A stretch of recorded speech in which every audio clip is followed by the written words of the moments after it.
आदाब, नमस्कार। मैं फुरकान अहमद, आप देख रहे हैं जनता की आवाज़। दोस्तों और उत्तराखंड वासियों, कल से मीडिया और सोशल मीडिया पे मैं एक चीज़ देख रहा हूँ, और उत्तराखंड के माननीय मुख्यमंत्री के बयान, विवादित बयान और एक विशिष्ट समाज के लोगों के प्रति बयान की जितनी भी निंदा की जाए वो कम है, क्योंकि 3 लोगों में होड़ बनी हुई है प्रधानमंत्री बनने की। उत्तराखंड के मुख्यमंत्री, उत्तर प्रदेश के मुख्यमंत्री और महाराष्ट्र के मुख्यमंत्री और देश के गृह मंत्री। और भाजपा में ये है कि जो सबसे ज़्यादा मुसलमानों को गाली दे, नुकसान करे, हत्या कराए, मासूमों का खून बहाए, उसे बड़ा पद भाजपा में मिलता है, जो मैं समझता हूँ। अब गुजरात में मासूमों का खून सबने देखा बहा, सड़कें लाल हुई, बट ना खंजर पे दाग, ना दामन पे दाग। कत्ल हुआ है या कोई करामात, मासूम बच्चों का कत्ल हुआ, पर कातिल कोई नहीं। और कातिल के साथ बड़े बड़े लोग महफिलें सजा लेते हैं, चाय भी पीते हैं और खाना भी खाते हैं, क्योंकि मासूम मुसलमानों का कत्ल हुआ है। इनकी तो कोई वजूद ही नहीं भारत में। पर मैं समझता हूँ कि हमारा देश संविधान वाला देश था।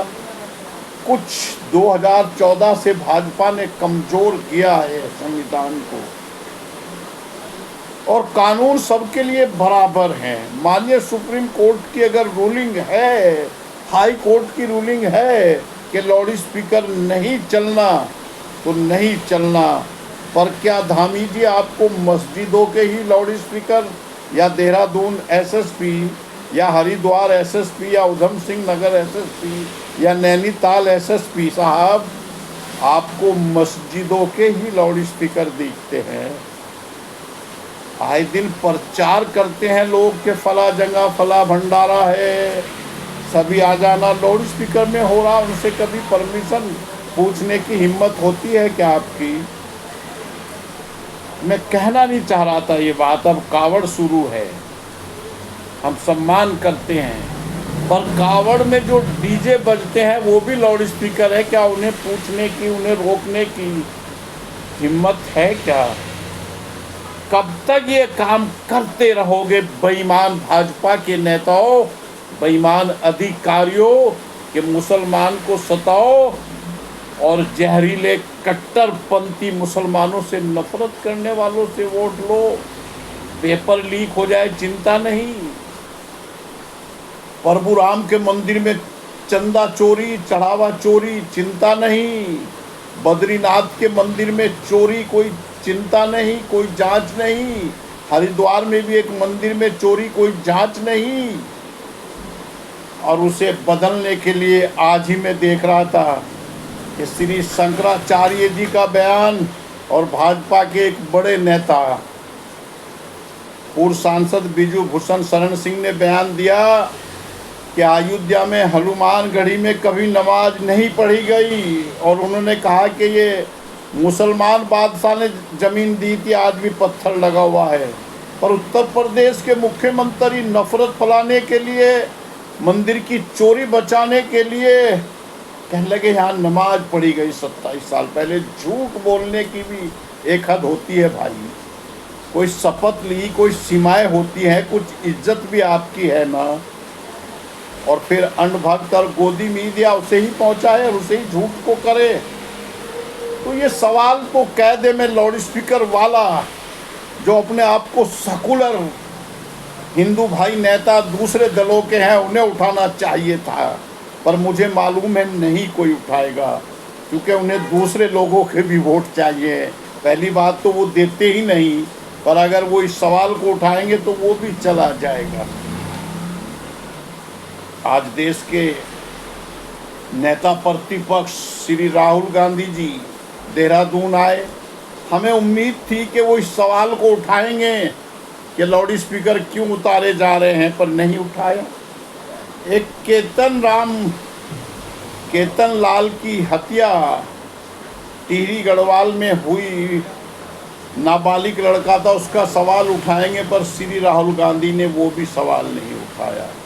हमें उम्मीद थी कि राहुल गांधी जंतर मंतर दिल्ली पे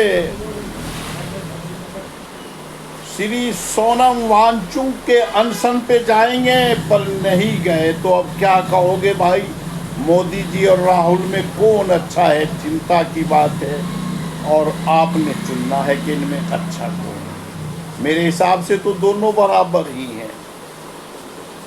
तो भैया मुसलमानों के सवाल पे वोट तो कांग्रेस को चाहिए, पर मस्जिद के लाउड स्पीकर या मुसलमान की हत्या या मुसलमान को पीटना कारोबार बंद हो जाए, पर बोलेगी नहीं कांग्रेस या कोई और विपक्ष का नेता, पर वोट पूरे चाहिए। और मैं अपील करना चाहता हूँ देहरादून एसएसपी साहब से, हरिद्वार के एसएसपी साहब से, और उधम सिंह नगर के एसएसपी साहब से, और नैनीताल के एसएसपी साहब से, और पुलिस महानिदेशक उत्तराखंड से, कि अगर आपके पास कोई ऐसा नियम है तो लाउड स्पीकर उतार रहे हैं, हम स्वागत करेंगे, पर कानून सबके लिए बराबर है। जो और लाउड स्पीकर में डांस और वो हो रहा है वो भी बंद होना चाहिए, तो हमारे दिलों पर कोई ठेस नहीं लगेगी। और अगर आप दिल दुखा कर करोगे तो बहुत दिन चुप नहीं रहा जाएगा, आंदोलन निश्चित रूप से होगा। आपको अगर शौक़ है तो जेले में हमें डाल देना, हम आंदोलन करेंगे, पर किसी मुस्लिम सेवा समिति के नाम पे नहीं या बजरंग दल के नाम पे नहीं। आपसी भाईचारा के लोगों को इकट्ठा करके आंदोलन करा जाएगा। इस गलतफहमी में मत रहो पुष्कर सिंह धामी कि मैं अपने अंकिता भंडारी की हत्या को, केतन लाल की हत्या को जो भाजपा के नेताओं ने की है, और वीआईपी को बचाने के लिए हिंदू मुस्लिम करके बच जाऊंगा। आप बच नहीं सकते। आपने अंकिता भंडारी की हत्या कराई है और आपकी पार्टी के नेता ने कराई है, और आपने बचाया है, और आपके दामन पे अंकिता भंडारी के खून के धब्बे हैं। जब आप जनता में जाएंगे लोग सवाल करेंगे, पूछेंगे आपसे सवाल। जय हिंद, जय भारत, जय उत्तराखंड, जय भीम। अंकिता भंडारी अमर रहे, अमर रहे, अमर रहे। जय हिंद।